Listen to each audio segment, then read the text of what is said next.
আসসালামু আলাইকুম ওয়া রাহমাতুল্লাহ। শাইখ, আমি বাংলাদেশ ওয়ালাইকুম থেকে বলছি। আসসালাম ওয়া রাহমাতুল্লাহি ওয়া বারাকাতুহু। জি বলেন, কোন ডিস্ট্রিক্ট বাংলাদেশ?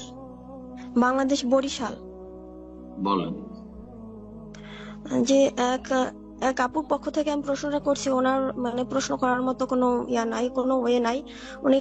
উনি জানার জন্য অস্থির হয়ে আছেন। উনি ওনার বাবার দ্বারা মানে অ্যাবিউজ হয়েছেন, বলতে উনি ওনাকে শারীরিকভাবে বিভিন্ন মানে ওনার অঙ্গ প্রত্যঙ্গ উনি সরাসরি টাচ করছেন, কিন্তু শারীরিক সম্পর্ক করার চেষ্টা করছেন অনেকভাবে, কিন্তু পারেন নাই। ঠিক আছে, বিষয়টা ওনার মা জানেন। হ্যাঁ, তো এখন উনি কি করবেন? ওনার কি বাবার সামনে ওনার পরিপূর্ণ পর্দা করা জায়েজ হয়ে গেছে? এবং ওনার মা কি ওনার জন্য মানে ওনার হাজবেন্ডের জন্য কি মানে হারাম হয়ে গেছে, নাকি বিবাহ মানে ছুটে গেছে? মানে এমন কিছু। আর উনি কি করবেন? ওনার বাবার সামনে কি পরিপূর্ণ পর্দা করবেন কিনা? আর ওনার মায়ের অবস্থাটা কি?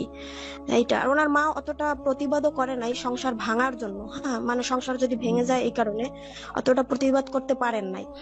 আর এই একই ঘটনা ঘটেছে মানে মানে শ্বশুরের সাথে। শ্বশুরও মানে এরকম মানে শারীরিক ভাবে ওনার হাজবেন্ড বিদেশ, শারীরিক ভাবে সম্পর্ক করার চেষ্টা করছে কিন্তু পারে নাই, বিভিন্ন ভাবে টাচ করছে।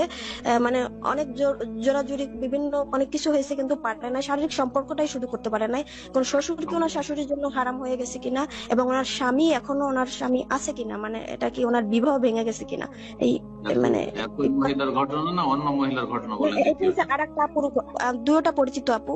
এখন মানে ওনারা মানে ওইরকম মানে কারোর সাথে কোনো বলতেও পারতেছে না, কাউকে মানে জিজ্ঞেস করারও কোনো মানে ইয়ে আল্লাহ পাচ্ছে না। এখন হেফাজত, এই আল্লাহ কারণে হেফাজত, আমাকে বলছে, আমি এই ইয়ার সাথে জড়িত, এই কারণে আমি প্রশ্নটা করলাম। মানে আমিও আর কাউকে পাচ্ছি না জিজ্ঞেস করার মতো। আল্লাহ হেফাজত করুন। আউযু বিল্লাহি মিনাশ শাইতানির রাজিম।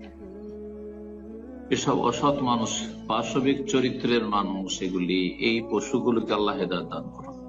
আল্লাহ রাব্বুল আলামিনের কাছে দোয়া করি এই বদ চরিত্রের অনিষ্ট লোকে, বদ চরিত্রের যারা অধিকারী, যাদের বদ চরিত্র, এই সব লোকের অনিষ্ট থেকে আল্লাহ রাব্বুল আলামিন মা বোনদের হেফাজত করুন। এই দুটো ঘটনায় বলবো যে এই বাবা জালেম, জাউজুবিল্লাহ, বলতেও খুব কষ্ট হচ্ছে যে মেয়ের গায়ে হাত দিতে যাচ্ছে অসৎ নিয়তে। এই ক্ষেত্রে যদি কোথাও অন্য আশ্রয় স্থল থাকে, নিরাপদ স্থান, যেমন বিবাহ হয়ে গেছে, তাহলে স্বামীর ঘরে থাকবে, এই বাবার বাড়ি আসবে না, বাবার সামনে আসবে না। জি, এটা একটি বিষয়। আর যদি অবিবাহিত হন ওই মেয়ে, তাহলে বলবো যে যদি মামার বাড়িতে আর সেখানে কোনো সাবালক পুরুষ, বেগানা পুরুষ মানে মামাতো ভাইরা নেই, আর পর্দার ব্যবস্থা সেখানে আছে, সেখানে নিরাপদ থাকবে, তাহলে সেখানে আশ্রয় নেওয়া উচিত এবং তাদের আশ্রয় দেওয়া উচিত। কারণ তার অনিষ্ট থেকে বাঁচতে হবে। এই ব্যক্তি আল্লাহকে ভয় করে না, সুতরাং যে কোনো সময় সে জুলমের শিকার বা ধর্ষণের শিকার হইতে পারে। আল্লাহ হেফাজত করুন। যদি এইরকম কোন রাস্তা না থাকে, তাহলে রাস্তাঘাটে তার কোনো একজন মেয়ে বসবাস করতে পারবে না, তাহলে সেই বাড়িতে থাকবে, যথাসাধ্য বাপের চোখের সামনে থেকে দূরে থাকবে, দূরে থাকবে। বাপ যখন বাড়িতে আছে তার সামনে বেশি ঘোরাঘুরি করবে না, একটু চোখের আড়ালে থাকবে যথাসাধ্য। জি। আল্লাহ তার অনিষ্ট থেকে রক্ষা করুন, আল্লাহ ভালো ব্যবস্থা করুন। আর এইরকমই যে শ্বশুরের বিষয়টি জিজ্ঞেস করলেন, সেই ক্ষেত্রেও বলবো একই কথা, যে সেই শ্বশুরের সামনে থাকবে না, চোখের আড়ালে যথাযথ থাকবে। এবং স্বামীকে বিষয়টি বলবে, স্বামী যদি সত্যি বিশ্বাস করে স্ত্রীকে যে আমার স্ত্রী নেক মানুষ, সত্যি, তাহলে অবশ্যই তাকে বিশ্বাস করা উচিত। এবং সেই স্বামীর উপর ফরজ সে আলাদা বাড়ি ঘর তৈরি করবে অথবা বাসা ভাড়ায় রাখবে, সেই অসৎ বাপের সামনে বা বাপের বাড়িতে রাখবে না। অসৎ বাবার বাড়িতে স্ত্রীকে রাখা তার জন্য জায়েজ না হয়। আল্লাহ তাকে তৌফিক দান করুক এই অসৎ বাবার অনিষ্ট থেকে স্ত্রীকে রক্ষা করার জন্য।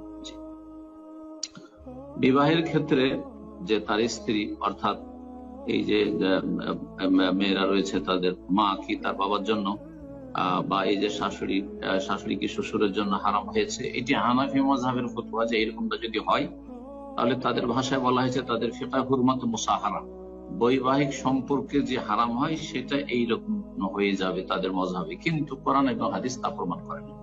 এমন যদি ব্যভিচারও কেউ করে ফেলে, তাহলে তার নিকট আত্মীয়, অর্থাৎ একজন মহিলার সাথে ব্যভিচার করে, তাহলে তার মা, তার খালা, তার দাদি, ইত্যাদি যে হারাম হয়ে যাবে এই ফতোয়া হানাফি মযহাবের, এটি সহিহ নয়, এই মর্মে কোন সহিহ দলিল নেই। সুতরাং একজন ফাসিক, সে অন্যায় কাজ করেছে, সে তার গুনার বোঝা উঠাবে দুনিয়া আখিরাতে, এবং আল্লাহর আযাব তার জন্য প্রতীক্ষা রয়েছে তওবা করে যদি সংশোধন করে ফিরে না আসে। কিন্তু তার স্ত্রী কি দোষ করেছে? তার স্ত্রী তালাক হয়ে যাবে। সুতরাং তাদের স্ত্রীরা তালাক হবে না। আর যেমনটা বললাম যে এই দুই জালেমের অনিষ্ট থেকে বাঁচার জন্য এই মেয়েরা যথাসাধ্য তাদের চোখের আড়ালে থাকবে এবং ঢিলাঢালা কাপড়ে থাকবে, পর্দার সাথে থাকবে।